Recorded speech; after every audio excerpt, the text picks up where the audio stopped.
Hi friends, welcome to Kavyanayana cooking channel. ನಾನು ಸುಷ್ಮಾ. ಬನ್ನಿ, ಇವತ್ತು ನಮ್ಮ ಉತ್ತರ ಕರ್ನಾಟಕದ ಸ್ಪೆಷಲ್ ಖಾರದ ಹೋಳಿಗೆನ ಯಾವ ತರ ಮಾಡೋದು ಅಂತ ತೋರಿಸ್ಕೊಡ್ತೀನಿ. ನಾವು ನಮ್ಮ ಮನೆಯಲ್ಲಿ ಯಾವ ತರ ಮಾಡ್ತೀವಿ ಅಂತ ತೋರಿಸ್ಕೊಡ್ತೀನಿ. ಏನು ಜಾಸ್ತಿ ಸಾಮಗ್ರಿ ಇಲ್ಲ ಫ್ರೆಂಡ್ಸ್. ಜೋಳದ ಹಿಟ್ಟು ಹಾಗೆ ಗೋಧಿ ಹಿಟ್ಟು 2 ಕಪ್ ಇದ್ರೆ ಸಾಕು. ಮನೆಯಲ್ಲೆಲ್ಲ ಹಸಿಮೆಣಸಿನ್ಕಾಯಿ ಎಲ್ಲ ಇದ್ದೇ ಇರುತ್ತೆ ಅಲ್ವಾ. 2 ಕಪ್ಪಲ್ಲಿ ನಾನು ಖಾರದ ಹೋಳಿಗೆನ ಯಾವ ತರ ಮಾಡ್ತೀನಿ ನಮ್ಮ ಉತ್ತರ ಕರ್ನಾಟಕ ಸ್ಟೈಲಲ್ಲಿ ಅಂತ ತೋರಿಸ್ಕೊಡ್ತೀನಿ. ತುಂಬಾ ಈಸಿಯಾಗಿ. ಬನ್ನಿ ಫ್ರೆಂಡ್ಸ್. ನೋಡಿ, ಪರಾತ್ ತಗೊಂಡಿದ್ದೀನಿ ನಾನು, ರೊಟ್ಟಿ ಮಾಡೋ ಪರಾತು. ಅದರಲ್ಲಿ ನಾನು ಹಿಟ್ಟನ್ನ ನಾದ್ಕೊಂತೀನಿ. ಈಗ 1 ಕಪ್ ಅಷ್ಟು ಗೋಧಿ ಹಿಟ್ಟನ್ನ ತಗೊಂಡಿದ್ದೀನಿ, ಅದನ್ನ ಹಾಕೊಂತೀನಿ. ಹಾಕೊಂಡು ಒಂದು 1/4 ಚಮಚದಷ್ಟು ಉಪ್ಪನ್ನ ಸೇರಿಸ್ಕೊಂತೀನಿ. ಸೇರಿಸ್ಕೊಂಡು ಚೆನ್ನಾಗಿ ಮಿಕ್ಸ್ ಮಾಡಿಕೊಂಡು ನೀರು ಹಾಕಿ ನಾನು ಚೆನ್ನಾಗಿ ಕಣಕ ಯಾವ ಥರ ರೆಡಿ ಮಾಡ್ಕೊತೀವಲ್ಲ ಆ ಥರ ಇಲ್ಲಿ ಹಿಟ್ಟನ್ನ ನಾದ್ಕೋಬೇಕು. ನೀವು ಯಾವಾಗಲೂ ಹೋಳಿಗೆಗೆ ನಾದ್ಕೊಂತೀರಲ್ಲ ಅದೇ ಥರನೇ ಕಣಕವನ್ನು ನಾವು ನಾದ್ಕೋಬೇಕು. ನಿಮಗೆ ತೋರಿಸ್ಕೊಡ್ತೀನಿ ಯಾವ ಥರ ಅಂತ. ಹೋಳಿಗೆ ಅಂದರೆ ಎಲ್ಲ ಒಂದೇ ಥರ ಅಲ್ವಾ, ಏನು ನಾದ್ಕೊಳ್ಳೋದ್ರಲ್ಲಿ ಏನು ಚೇಂಜಸ್ ಇಲ್ಲ. ಖಾರದ ಹೋಳಿಗೆ, ಸ್ವೀಟ್ ಹೋಳಿಗೆ ಬಿಟ್ಟರೆ ಎಲ್ಲಕ್ಕೂ ಒಂದೇ ಥರ ಹಿಟ್ಟನ್ನು ಕಲಿಸ್ಕೋಬೇಕಾಗುತ್ತೆ. ಯಾವಾಗಲೂ ಒಂದೇ ಥರ ಸ್ವೀಟ್ ಹೋಳಿಗೆ ತಿಂದು ತಿಂದು ಬೇಜಾರಾಗಿರುತ್ತೆ. ಅದಕ್ಕೋಸ್ಕರ ನಾನು ಖಾರದ ಹೋಳಿಗೆನ ಯಾವ ಥರ ಮಾಡ್ತೀವಿ ನಾವು ಅಂತ ತೋರಿಸ್ಕೊಡ್ತಾ ಇದ್ದೀನಿ. ನೋಡಿ, ಸ್ವಲ್ಪ ಸ್ವಲ್ಪ ನೀರು ಹಾಕ್ಕೊಂಡು ಚೆನ್ನಾಗಿ ಸ್ವಲ್ಪ ತೆಳುವಾಗಿ ನಾದ್ಕೊಳ್ಳೋಣ. ನೋಡಿ, ಈ ಥರ ಚೆನ್ನಾಗಿ ನಾದ್ಕೋಬೇಕು. ಸ್ವಲ್ಪ ಮೆತ್ತಗೇನೆ ಇರಬೇಕು, ಯಾಕೆಂದರೆ ಹೋಳಿಗೆ ಮಾಡುವಾಗ ತುಂಬೋದಕ್ಕೆ ಈಸಿ ಆಗುತ್ತೆ. 1-2 ಚಮಚದಷ್ಟು ನಾನು ಎಣ್ಣೆನ ಹಾಕ್ಕೊತೀನಿ ಮೇಲೆ. ಹಾಕ್ಕೊಂಡು ಮತ್ತೆ ಒಂದು ಸ್ವಲ್ಪ ಮಿಕ್ಸ್ ಮಾಡಿ ಈಗ ಮುಚ್ಚಿಡ್ತೀನಿ. 5 ನಿಮಿಷ ನಾವು ಹೂರ್ಣ ಮಾಡ್ಕೊಳ್ಳೋವರೆಗೂ ಇದನ್ನು ಮುಚ್ಚಿ ಹೀಗೆ ಇಡ್ತೀನಿ ನಾನು. ಈಗ ಹೂರ್ಣನ ರೆಡಿ ಮಾಡ್ಕೊಳ್ಳೋಣ. ಒಂದು ಮಿಕ್ಸಿ ಜಾರ್ ತಗೊಂಡಿದ್ದೀನಿ, ಅದಕ್ಕೆ ಖಾರಕ್ಕೆ 7 ಹಸಿರು ಮೆಣಸಿನ್ಕಾಯಿನ ಹಾಕೋತಾ ಇದ್ದೀನಿ. ಖಾರ ನೀವು ನೋಡಿಕೊಂಡು ಸೇರಿಸ್ಕೋಬಹುದು. ಹಾಗೆ ಇಲ್ಲಿ 1 ಗೆಡ್ಡೆ ಬೆಳ್ಳುಳ್ಳಿ, 1/2 ಇಂಚಷ್ಟು ಶುಂಠಿನ ತಗೊಂಡಿದ್ದೀನಿ. ಹಾಗೆ ಸ್ವಲ್ಪ ಕೊತ್ತಂಬರಿ ಸೊಪ್ಪನ್ನು ಹಾಕೋತಾ ಇದ್ದೀನಿ. ಹಾಗೆ 1 ಟೇಬಲ್ ಸ್ಪೂನ್ ಅಷ್ಟು ಜೀರಿಗೆ ಕೂಡ ಸೇರಿಸ್ಕೊತಾ ಇದ್ದೀನಿ. ಈಗ ರುಚಿಗೆ ಸ್ವಲ್ಪ ಉಪ್ಪನ್ನು ಸೇರಿಸ್ಕೊತಾ ಇದ್ದೀನಿ. ಸ್ವಲ್ಪ ನೀರು ಹಾಕಿ, ಜಾಸ್ತಿ ನೀರೇನು ಹಾಕಕ್ಕೆ ಹೋಗಬೇಡಿ, ಜಾಸ್ತಿ ನೀರೇನು ಹಿಡಿಸೋದಿಲ್ಲ ಇದಕ್ಕೆ.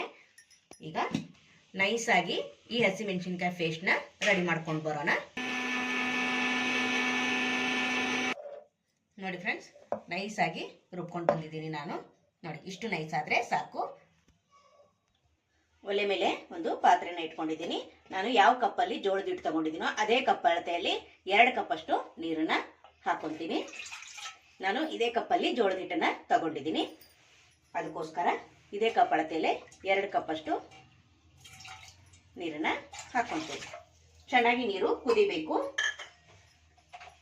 ನೋಡಿ, ಒಲೆ ಆನ್ ಮಾಡ್ಕೊತೀನಿ. ಇವಾಗ ನೀರು ಚೆನ್ನಾಗಿ ಕುದೀಲಿ. ನೋಡಿ, ಇವಾಗ ಚೆನ್ನಾಗಿ ನೀರು ಕುದೀತಾ ಇದೆ. ಅವಾಗಲೇ ನಾನು ಖಾರನ ರುಬ್ಕೊಂಡು ಬಂದ್ನಲ್ಲ, ಆ ಹಸಿಮೆಣಸಿನ್ಕಾಯಿ ಖಾರನ ಇದಕ್ಕೇನೆ ಹಾಕೊಂತೀನಿ.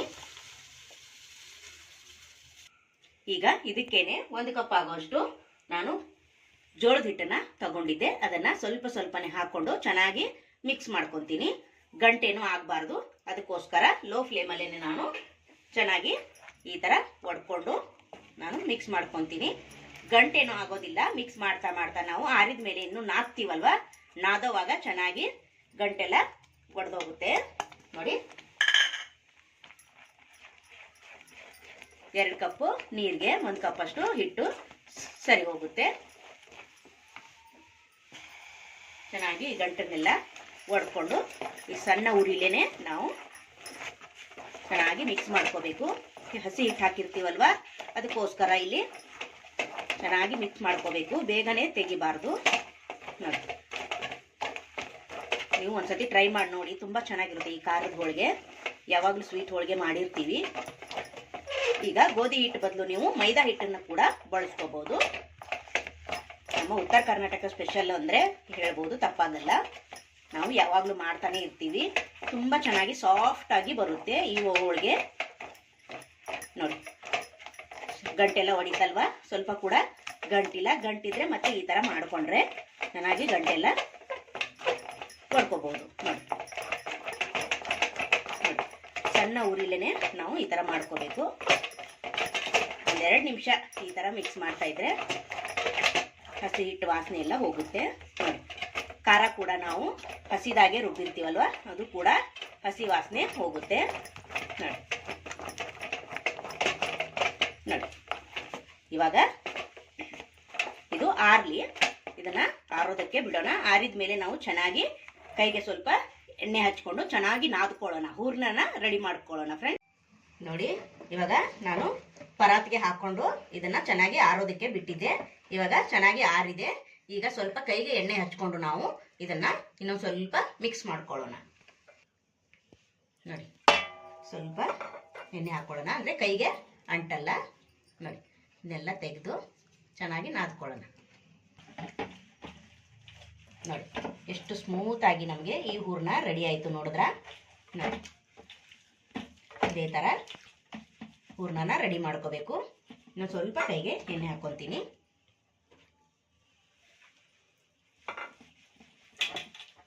ನಮಗೆ ಎಷ್ಟು ಹೂರ್ಣ ಬೇಕೋ, ಅಂದರೆ ಎಷ್ಟು ದೊಡ್ಡದು ಹೋಳಿಗೆ ಮಾಡ್ತೀರಾ ನೀವು ಅಷ್ಟು ಹೂರ್ಣನ ತಗೋಬೇಕು. ನಾನು ಈ ಆಕಾರದಲ್ಲಿ ಹೂರ್ಣನ ತಗೊತೀನಿ. ಬನ್ನಿ ಇವಾಗ ಮಾಡೋಣ. ನೋಡಿ 1 ಕಪ್ ಜೋಳದ ಹಿಟ್ಟಲ್ಲಿ ನಾವು ಇಷ್ಟು ಹೂರ್ಣನ ಮಾಡ್ಕೊಂಡಿದ್ದೀನಿ. ಈಗ ಇದನ್ನು ತುಂಬಿಕೊಳ್ಳೋಣ ಬನ್ನಿ. ನೋಡಿ ಕನಕ ಕೂಡ ಚೆನ್ನಾಗಿ ನೆನೆದಿದೆ ಅಲ್ವಾ. ಈಗ ಸ್ವಲ್ಪ 1 ಉಳ್ಳಿ ಅಷ್ಟು ತಗೊಳ್ಳೋಣ. ನೋಡಿ ಇಷ್ಟು ತಗೊಂಡಿದ್ದೀನಿ. ಈಗ ಇದಕ್ಕೆ ಹೂರ್ಣನ ತುಂಬಿಕೊಳ್ಳೋಣ. ನೋಡಿ ಇವಾಗ ಚೆನ್ನಾಗಿ ಉಳ್ಳಿಗೆ ಎಣ್ಣೆ ಎಲ್ಲ ಹಚ್ಕೊತೀನಿ. ಸ್ವಲ್ಪ ಅಗಲ ಮಾಡ್ಕೊಳ್ಳೋಣ. ಇದನ್ನು ಹೂರ್ಣ ಇಟ್ಕೊಳಕ್ ಬೇಕಲ್ವಾ, ಅದಕ್ಕೋಸ್ಕರ ಇಷ್ಟು ಅಗಲ ಮಾಡ್ಕೊಂಡಿದ್ದೀನಿ ನಾನು. ಹಿಟ್ಟು ಚೆನ್ನಾಗಿ ನೆನೆದ್ರೆ ಚೆನ್ನಾಗಿ ಮೆತ್ತಗೆ ಒಬ್ಬಟ್ಟು ಮಾಡ್ಕೋಬೋದು. ನೋಡಿ ಹೂರ್ಣನ ಇಟ್ಕೋತಾ ಇದ್ದೀನಿ ಇದರೊಳಗಡೆ. ಇದನ್ನು ಫೋಲ್ಡ್ ಮಾಡ್ಕೊಳ್ಳೋಣ. ನೀವು ಮನೇಲಿ ಯಾವ ಥರ ಮಾಡ್ತೀರೋ ಆ ಥರನೇ ಮಾಡ್ಕೋಬೋದು. ನೋಡಿ ಎಕ್ಸ್ಟ್ರಾ ಏನಾದರೂ ಹಿಟ್ಟು ಉಳಿದ್ರೆ ಇದನ್ನು ತೆಗೆದು ಬಿಡೋಣ. ನೋಡಿ ಇಷ್ಟು ಮಾಡಿಬಿಟ್ಟು ಇದರ ಒಳಗಡೆ ಫೋಲ್ಡ್ ಮಾಡೋಣ. ನೋಡಿ ಇವಾಗ ಇದನ್ನು ಈ ಸೀಟ್ ಮೇಲೆ, ಅಂದರೆ ಪ್ಲಾಸ್ಟಿಕ್ ಮೇಲೆ ಒಬ್ಬಟ್ಟನ್ನ ತಟ್ಕೊಳ್ಳೋಣ. ಈಗ ಮೇಲೆ ಸ್ವಲ್ಪ ಎಣ್ಣೆನ ಹಾಕ್ಕೊಳ್ಳೋಣ. ಶೀಟ್ಗೂ ಸ್ವಲ್ಪ ಈ ಥರ ಸ್ಪ್ರೆಡ್ ಮಾಡಿ ಇವಾಗ ತಟ್ಕೊಳ್ಳೋಣ. ನೀವು ಲಟ್ಟಿಸ್ಕೊಳ್ಳೋದಾದರೂ ಲಟ್ಟಿಸ್ಕೋಬೋದು. ನನಗೆ ಈ ಥರ ರೂಢಿ ಇದೆ, ಅದಕ್ಕೋಸ್ಕರ ನೋಡಿ ಇಷ್ಟು ಚೆನ್ನಾಗಿ ನೋಡಿ ಈ ಥರ ನೋಡಿ ತುಂಬ ಚೆನ್ನಾಗಿ ಬರುತ್ತೆ. ಟೇಸ್ಟು ಕೂಡ ಅಷ್ಟೇ ಚೆನ್ನಾಗಿರುತ್ತೆ ಫ್ರೆಂಡ್ಸ್. ನೀವು ಒಂದ್ಸತಿ ಟ್ರೈ ಮಾಡಿ ನೋಡಿ, ನಿಮಗೆ ಗೊತ್ತಾಗುತ್ತೆ. ತುಂಬ ಚೆನ್ನಾಗಿರುತ್ತೆ ಅಂತ ನೀವೇ ಹೇಳ್ತೀರಾ ನನಗೆ. ನೋಡಿ ತುಂಬ ಒಳ್ಳೊಳ್ಳೆ ಕಮೆಂಟ್ಗಳನ್ನ ಮಾಡ್ತಾ ಇದ್ದೀರಾ ಫ್ರೆಂಡ್ಸ್. ನನಗೆ ತುಂಬ ಹೃದಯದ ಧನ್ಯವಾದಗಳು. ನಿಮ್ಮ ಪ್ರೀತಿ ಸಪೋರ್ಟ್ ಯಾವಾಗಲೂ ನನಗೆ ಹೀಗೆ ಯಾವಾಗಲೂ ಇರಲಿ ಅಂತ ಹೇಳ್ಕೊತೀನಿ. ನೋಡಿ ಇಷ್ಟು ಅಗಲ ನಾನು ಮಾಡ್ಕೊಂಡಿದ್ದೀನಿ. ಇನ್ನೂ ಜಾಸ್ತಿ ಅಗಲ ಬೇಕಂದರೆ ಇನ್ನೂ ತೆಳುವಾಗಿ ಕೂಡ ಮಾಡ್ಕೋಬೋದು. ಸೂಪರ್ ಅಲ್ವಾ? ನೋಡಿ ಇಷ್ಟೇ. ನೋಡಿ ಫ್ರೆಂಡ್ಸ್ ಇಷ್ಟೇ, ನಾನು ಇಷ್ಟು ದೊಡ್ಡದಾಗಿ ಲಟ್ಟಿಸ್ಕೊಂಡಿದ್ದೀನಿ. ಬನ್ನಿ ಇದನ್ನು ಬೇಯಿಸ್ಕೊಳ್ಳೋಣ. ನೋಡಿ ತವೆ ಕೂಡ ಬಿಸಿಯಾಗಿದೆ. ಸ್ವಲ್ಪ ಎಣ್ಣೆನ ಹಾಕ್ಕೊತೀನಿ. ಈಗ ಒಬ್ಬಟ್ಟನ್ನ ಅದರ ಮೇಲೆ ಹಾಕ್ಕೊಳ್ಳೋಣ. ನೀವು ಸೀಟೇ ಡೈರೆಕ್ಟ್ ಆಗಿ ಹಾಕೋಬಹುದು. ನಾನು ಕೈಯಿಂದ ಹಾಕೋತಾ ಇದ್ದೀನಿ. ನೋಡಿ ಈಗ ಮೇಲೆ ಒಂದು ಸ್ವಲ್ಪ ಎಣ್ಣೆನ ಹಾಕ್ಕೊಳ್ಳೋಣ. ನೋಡಿ ಎಷ್ಟು ತೆಳುವಾಗಿ ಬಂದಿದೆ ನೋಡಿ ಫ್ರೆಂಡ್. ಸೂಪರ್ ಅಲ್ವಾ? ಚೆನ್ನಾಗಿ ಎರಡು ಬದಿ ಸ್ವಲ್ಪ ಎಣ್ಣೆ ಹಚ್ಕೊಂಡು ನಾವು ಬೇಯಿಸ್ಕೊಳ್ಳೋಣ. ನೋಡಿ ಈಗ ಇನ್ನೊಂದು ಕಡೆ ತಿರುವಿ ಹಾಕ್ಕೊಳ್ಳೋಣ. ನೋಡಿ ಸೂಪರ್ ಅಲ್ವಾ? ಎಷ್ಟು ಚಂದ ಬಂತು ನೋಡಿ ಫ್ರೆಂಡ್ಸ್. ಸ್ವಲ್ಪ ಕೂಡ ತಳ ಅಂಟಿಲ್ಲ. ನೋಡಿ ಸ್ವಲ್ಪ ಕೂಡ ಹೂರ್ಣ ಆಗಲಿ ಕನಕ ಆಗಲಿ. ನೋಡಿ ಎಷ್ಟು ಚೆನ್ನಾಗಿ ಬಂದಿದೆ ನೋಡಿ. ಇದೇ ಥರ ಚೆನ್ನಾಗಿ ಬೇಯಿಸ್ಕೊಳ್ಳೋಣ. ಮೆದುವಾಗಿ ಬರುತ್ತೆ ಫ್ರೆಂಡ್ಸ್. ಎಷ್ಟು ದಿನ ಇಟ್ಟರು ಕೂಡ ಇದು ಹಾಡಾಗಲ್ಲ, ಅಂದರೆ ಗಟ್ಟಿ ಆಗಲ್ಲ. ಅಷ್ಟು ಮೆತ್ತಗೆ ಬರುತ್ತೆ ಈ ಖಾರದ ಒಬ್ಬಟ್ಟು.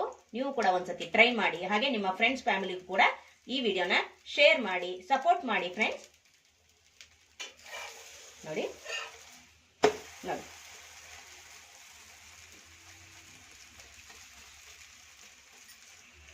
ನೋಡಿ ಫ್ರೆಂಡ್ಸ್, ಎರಡೂ ಕಡೆ ಚೆನ್ನಾಗಿ ಬೇಯಿಸ್ಕೊಂಡಿದ್ದೀನಿ. ನೋಡಿ ಒಬ್ಬಟ್ಟು ರೆಡಿ ಆಯಿತು. ಸೂಪರ್ ಅಲ್ವಾ? ಇಷ್ಟು ಚೆನ್ನಾಗಿ ಒಬ್ಬಟ್ಟು ರೆಡಿ ಆಯಿತು ನೋಡಿ ಫ್ರೆಂಡ್ಸ್. ನೋಡಿ ಇದೇ ಥರನೇ ಎಲ್ಲ ಒಬ್ಬಟ್ಟು ಮಾಡಿ ನಿಮಗೆ ಸರ್ವ್ ಮಾಡಿ ತೋರಿಸ್ತೀನಿ. ನೋಡಿ ಫ್ರೆಂಡ್ಸ್, ಎಲ್ಲ ಖಾರದ ಹೋಳಿಗೆನ ಮಾಡಿ ನಾನು ಪ್ಲೇಟ್ಗೆ ಸರ್ವ್ ಮಾಡ್ಕೊಂಡಿದ್ದೀನಿ. ನೋಡಿ ಎಷ್ಟು ಸಾಫ್ಟ್ ಆಗಿ ಎಷ್ಟು ಚಂದ ಬಂದಿದೆ ನೋಡಿ ಫ್ರೆಂಡ್ಸ್. ನೀವೇ ನೋಡ್ತಾ ಇದ್ದೀರಾ. ನೋಡಿ ನೋಡಿ ನೋಡಿ ಎಷ್ಟು ಸಾಫ್ಟ್ ಇದೆ ನೋಡಿ ಫ್ರೆಂಡ್ಸ್. ನೀವು ಕೂಡ ಒಂದ್ಸತಿ ಟ್ರೈ ಮಾಡಿ. ತುಂಬ ಅಂದರೆ ತುಂಬ ಚೆನ್ನಾಗಿರುತ್ತೆ, ಸಖತ್ತಾಗಿರುತ್ತೆ. ಟೇಸ್ಟ್ ಮಾಡಿ ನನಗೆ ಯಾವ ತರ ಬರುತ್ತೆ ಅಂತ ಹೇಳಿ ನನಗೆ. ಹಾಗೆ ನಮ್ಮ ಚಾನೆಲ್ನ ಇನ್ನೂ ಯಾರು ಸಬ್ಸ್ಕ್ರೈಬ್ ಮಾಡ್ಕೊಂಡಿಲ್ಲ, ಪ್ಲೀಸ್ ಹೋಗಿ ಸಬ್ಸ್ಕ್ರೈಬ್ ಮಾಡ್ಕೊಳ್ಳಿ. ಬೆಲ್ ಐಕನ್ನ ಪ್ರೆಸ್ ಮಾಡಿ ಆಲ್ ಅನ್ನೋ ನೋಟಿಫಿಕೇಶನ್ ಸೆಲೆಕ್ಟ್ ಮಾಡ್ಕೊಂಡ್ರೆ ನಾವು ಹಾಕೋ ವಿಡಿಯೋ ಎಲ್ಲ ಮೊದಲು ನಿಮಗೆ ಬರ್ತದೆ ಫ್ರೆಂಡ್ಸ್. ಆಗ ಎಲ್ರಿಗಿಂತ ಮುಂಚೆ ನೀವೇ ನೋಡ್ಬೋದು. ಈ ವಿಡಿಯೋ ನಿಮಗೆ ಇಷ್ಟವಾದ್ರೆ ಪ್ಲೀಸ್ ಲೈಕ್ ಮಾಡಿ, ಶೇರ್ ಮಾಡಿ, ಕಮೆಂಟ್ ಮಾಡಿ, ಸಬ್ಸ್ಕ್ರೈಬ್ ಮಾಡ್ಕೊಳ್ಳಿ. ನಮ್ಮ ವಿಡಿಯೋ ನೋಡಿದ್ದಕ್ಕಾಗಿ ನಿಮ್ಮೆಲ್ಲರಿಗೂ ಧನ್ಯವಾದಗಳು. Thank you for watching. ನಮಸ್ಕಾರ ಫ್ರೆಂಡ್ಸ್.